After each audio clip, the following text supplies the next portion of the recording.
Eu sempre gostei de ficar assistindo desenhos com a minha filha. Toda vez que voltava da escola, me chamava para assistir alguma coisa. Ela não tinha nenhum desenho favorito, e isso era bom, porque nunca iria enjoar de nenhum. Até que um dia, nós assistimos pela primeira vez Turma da Mônica, e esse passou a ser o desenho favorito de nós duas. Mas claro que para mim, isso não durou muito tempo, e eu vou contar o motivo a vocês. Olá, meu nome é Karina e sejam bem-vindos ao nosso canal.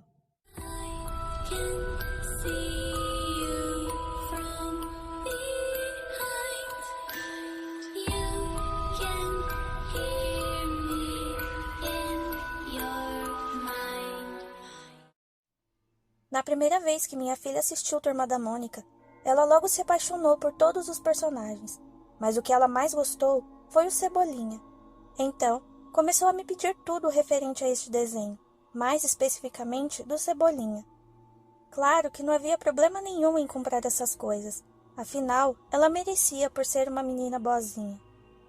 O engraçado era que eu comecei a gostar muito deste desenho também, mas a minha preferida era a Mônica.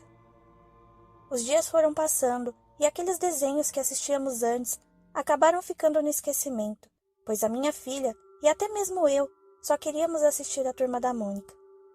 Acabamos por fim assistindo a todos os episódios, desde os mais antigos até os mais novos. Então, ficamos à espera de episódios novos, mas, infelizmente, não havia lançado nenhum no momento. Até que um dia, voltando do trabalho, eu vi em uma lojinha pequena um DVD da Turma da Mônica, e na capa tinha logo Cebolinha, o personagem preferido da minha filha. Na esperança de ser algum episódio novo, eu comprei. Assim que cheguei em casa, esperei ansiosamente pela minha filha, e assim que ela chegou, mostrei o DVD. Ela ficou tão feliz que logo pediu para colocar e assistir. Assim que coloquei, apareceu o menu do desenho. A imagem parecia de uma fita VHS. E logo veio aquela música clássica da Mônica. O som estava meio estranho, um pouco abafado, e a Mônica não estava cantando. Era apenas o toque. Coloquei para começar e na mesma hora a imagem deu uma estática. Minha filha não achou nada estranho naquilo tudo. Ela estava focada em assistir aquele DVD.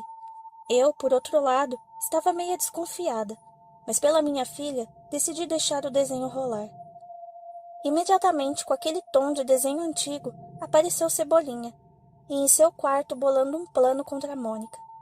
E enquanto estava desenhando o que seria o plano, aparece em sua janela o Cascão. E claro, como sempre, o Cebolinho chama para participar do plano. O Cascão dessa vez resolveu aceitar de imediato, coisa que ele não costuma fazer, pois sempre reclamava das coelhadas da Mônica e tentava fugir dos planos do Cebolinha. Mas dessa vez foi diferente. Cebolinha então começa a cochichar em seu ouvido explicando como seria o plano. Assim que o Cebolinha terminou de falar, a expressão do Cascão mudou. Ele ficou tão assustado com o que o seu melhor amigo havia dito, que na hora disse que não iria mais participar. Cebolinha insistiu, mas o Cascão se recusou e foi embora. Por algum motivo, o Cascão não estava com medo das coelhadas da Mônica, e sim do que o Cebolinha disse que iria fazer. A cena volta para o Cebolinha com um olhar assustador, e com um tom ameaçador ele diz que o plano não tem como dar errado, mesmo sem o Cascão.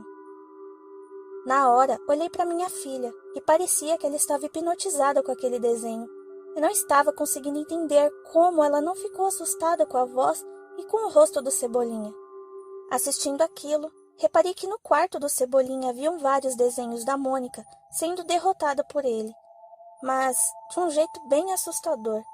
Aquele desenho não estava normal e eu estava com medo do que poderia haver daqui para frente, mas não conseguia parar de assistir.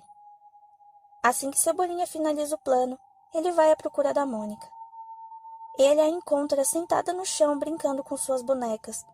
Cebolinha se aproxima e pergunta se poderia brincar com ela. Mônica, na maior inocência, diz sim, e assim que ela responde, Cebolinha com um objeto pontiagudo acerta sua cabeça, fazendo-a desmaiar. Mônica acorda em um lugar escuro, e quando percebe que está presa, ela começa a gritar pelo Cebolinha. Aquilo estava ficando bizarro, e o mais estranho era que minha filha não dizia nenhuma palavra. Parecia que estava em transe. Ela não se mexia por nada. Voltando para o desenho, a Mônica tinha perdido as suas forças, pois o Cebolinha havia dado algo para ela enquanto estava desacordada.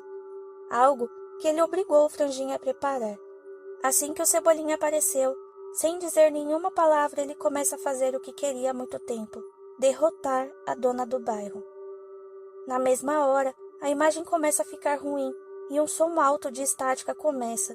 A única coisa que conseguia ver era manchas de sangue escorrendo sobre a tela e ouvir a risada sinistra do Cebolinha. Logo, tudo acaba e aparece o nome do episódio, num tom macabro: Turma da Mônica em O Plano Sangrento e Infalível do Cebolinha. E assim a TV desliga. Imediatamente olhei para minha filha, achando que ela estava assustada com aquilo, mas ela simplesmente me fala que foi um ótimo episódio, me abraçou e foi dormir. Eu, sem entender nada, fui dormir também, pensando naquele episódio. No dia seguinte, eu estava determinada a devolver aquele DVD para a loja, quando eu decidi assisti-lo novamente. E, bem, não tinha nada a ver com o que eu havia assistido no dia anterior. O desenho estava normal. Tudo estava normal. Esperei minha filha chegar da escola na esperança dela me falar algo, mas a única coisa que disse era que eu parecia estar dormindo de olhos abertos, e perguntou o que havia acontecido comigo ontem. Fiquei sem resposta, pois nem eu sabia. Será que eu sonhei com tudo aquilo? Até agora não consigo entender o que aconteceu. Depois disso, minha filha assiste a esse desenho sozinha. Eu não consigo mais assistir a Turma da Mônica com os mesmos olhos de antes, pois sempre me lembrarei daquele episódio sangrento e assustador.